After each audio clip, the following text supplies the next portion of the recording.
Gouzel est une Russe de Marseille. Elle vit ici, à la cité de la Sauvagère, depuis 7 ans.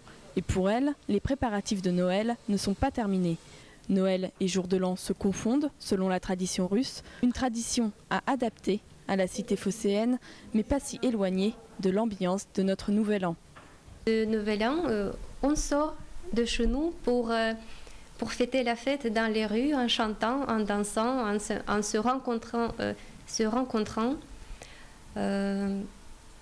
À Marseille, c'est pas évident peut-être de sortir dans les rues avec les chants et les danses dans la nuit de 31 décembre, mais en Russie, on fait comme ça.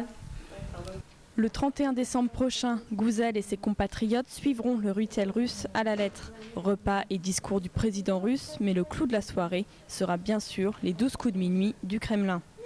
Ce soir-là, Olga aura le regard tourné vers la Russie.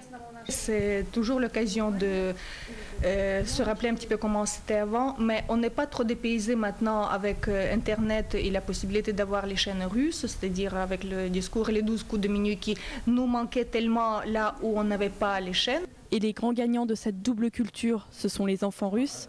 Après la venue du Père Noël marseillais le 25 décembre, le Père Gel, équivalent du nôtre, ne devrait sans doute pas les oublier le 31.